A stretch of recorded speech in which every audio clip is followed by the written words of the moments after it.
Hola, mi nombre es Alessandra Escobar, estudio en la Facultad de Derecho en la Universidad Autónoma del Estado de México. Curso la materia de Teoría del Estado, en la que por este momento haremos un podcast acerca sobre las formas de Estado, que son aquellas formas de distribución de poder sobre un territorio, lo cual evidentemente implica que se relacionen entre el territorio y la población, la soberanía también. Estas relaciones pueden estar centralizadas en un orden estatal único o no. También puede descentralizarse en varios. Debemos dejar en claro que las formas de Estado no son iguales que las formas de gobierno, ya que las formas de Estado se basan en cómo es que se integra el Estado en su totalidad. Las formas de Estado solían clasificarse en Estado unitario y Estado compuesto. Evidentemente se han añadido otras clasificaciones. Ahora hablaremos de 4 de estas clasificaciones, que es Estado unitario, Estado compuesto, Estado federal y confederación. Entonces, decimos que el Estado unitario es el poder que se encuentra concentrado en un centro único. De esta forma, las tomas de decisiones se basan sobre una estructura que es ejercida sobre todo el territorio. Esta estructura está compuesta por el Poder Ejecutivo, Legislativo y Judicial, los que conocemos. En el Poder Ejecutivo se encuentra el jefe de Estado, en el Legislativo se pueden encontrar el Parlamento o las cámaras. Esto tiene como consecuencia que todos los ciudadanos del territorio se encuentren regidos por las mismas leyes, o sea, mismas leyes, decisiones de gobierno y sentencias judiciales. Todo y cada uno de los ciudadanos pertenecientes al territorio se encuentran bajo un orden único legal, o sea, una ley suprema, que también, no sé si lo han escuchado, pero también se le llama Constitución, la cual se encarga de otorgar los derechos a los ciudadanos, mantener el orden en las instituciones.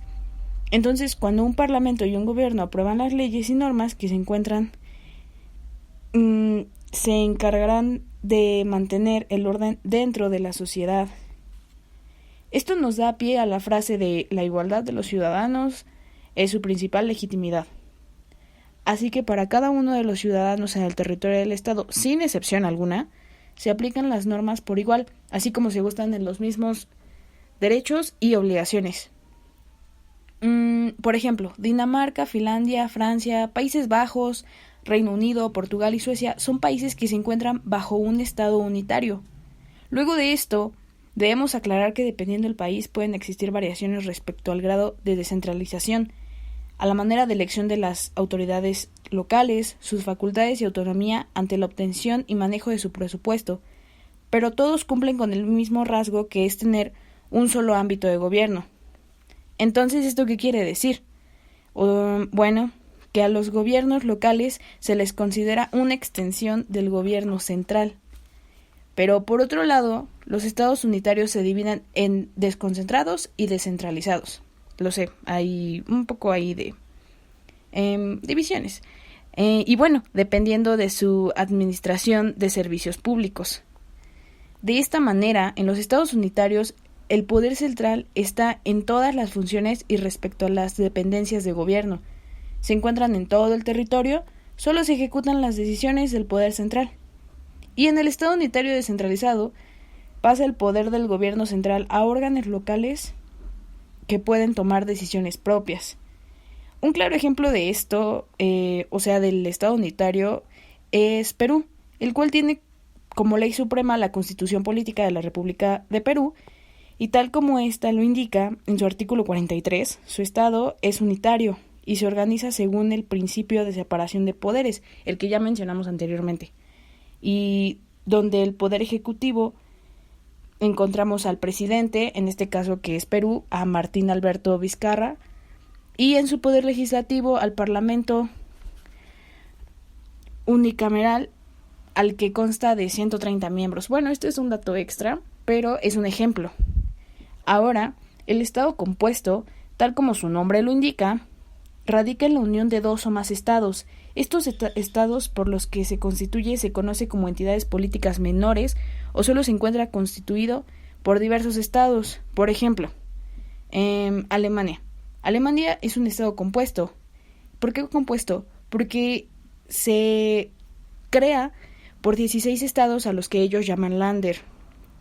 Recordemos que los estados compuestos son el Estado federal y la Confederación. No olvidemos esto, es muy importante. Y bueno, en el Estado federal se crea un pacto en el que se unen varios estados para que de esta forma se cree un estado superior. Se le llama federación porque etimológicamente proviene del latino foedus, que significa pacto, lo que ya habíamos mencionado hace un par de segundos. Un estado federal se puede formar de dos maneras. 1. Varios estados se unen por sí mismos en una federación conservando su entidad. Para que quede más claro, transportémonos al siglo XVII en Estados Unidos de América, en la época de Bismarck y cantones suizos en Alemania, y cuando el poder central directo decretó su creación sobre la división nacional como en Bélgica y México. Entonces el federalismo comenzó en la Revolución de Independencia de Estados Unidos de América. Su constitución de 1781, estableció que cada una de sus 13 colonias, recuerden que tuvo la independencia y demás, tenga su propia constitución, su parlamento y su gobierno, y sus tribunales, superponiéndoles un parlamento, un gobierno y un tribunal supremo federales. Esto quiere decir que la federación decidirá sobre los problemas comunes como la moneda, el comercio exterior, y cada estado seguirá gobernando sus problemas particulares como en el ámbito educativo o tal vez en el familiar. Y es que gracias a la Constitución de 1848 es que Suiza superó las guerras anteriormente mencionadas y bueno, luego la perfeccionó en 1874, pero esa es otra historia. En el caso de Alemania, en 1871 alcanzó la unidad que tanto añoraban. Sin embargo, el federalismo también se desarrolló de otras maneras, como en 1867.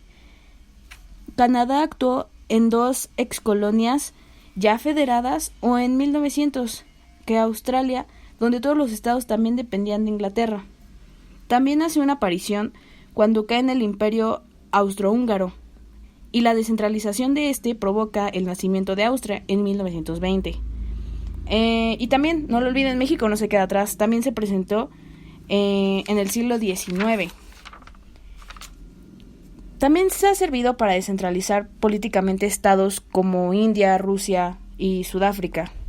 Como India, la complejidad de su cultura hace que el federalismo sea natural, pero tenemos otros casos como Rusia, mencionando que ya había pasado por la desaparición de la Federación Soviética, o Sudáfrica, que ya había derrotado el apartheid, que han sido obligados a adoptar el federalismo para tener una buena organización política, sin mencionar la gran variedad de grupos nacionales que lo integran.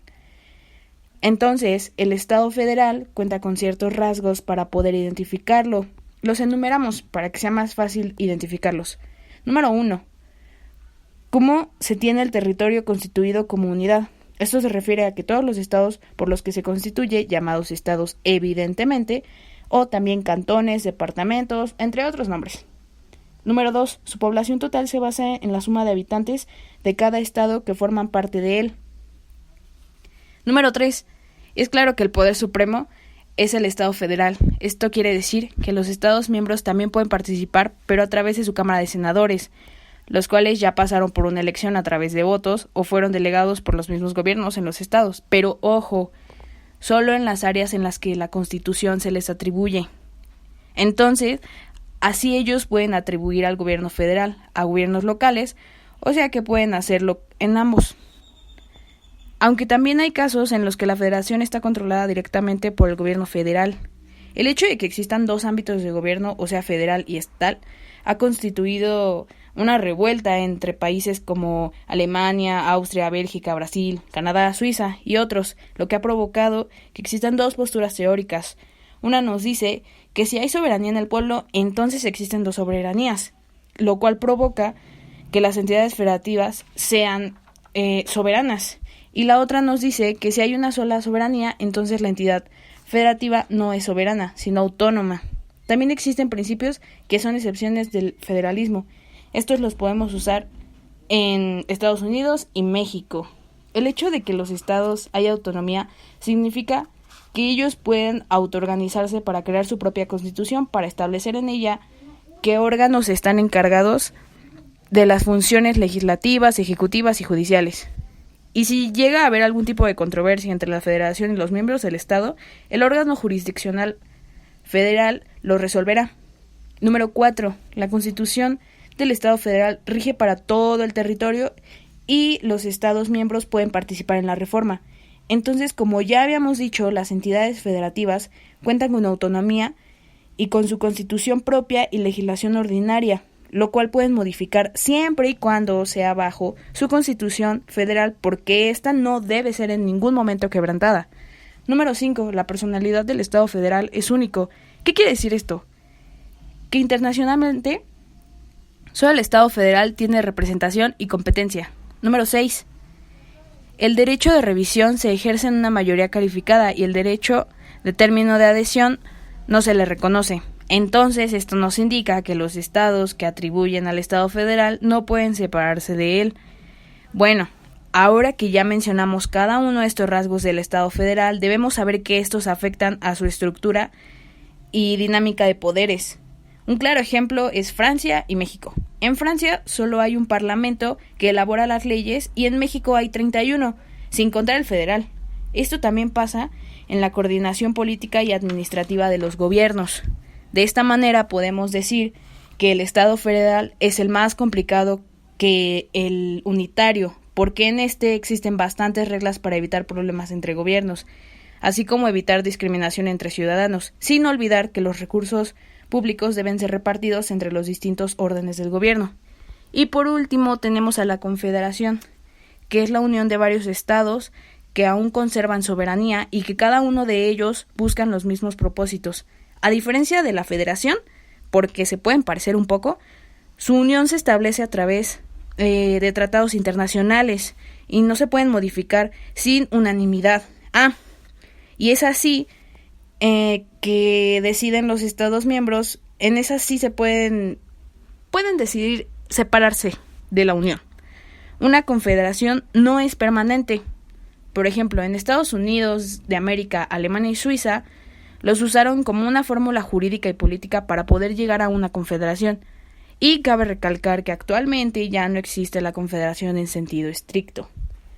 Entonces, llegamos a la conclusión que las formas de gobierno son las que nos ayudan a mantener el orden, ¿correcto? Y bueno, parece que ha sido todo por el podcast de hoy. Si lo dije bien, no lo sé. Espero que lo hayan disfrutado y nos vemos hasta la próxima.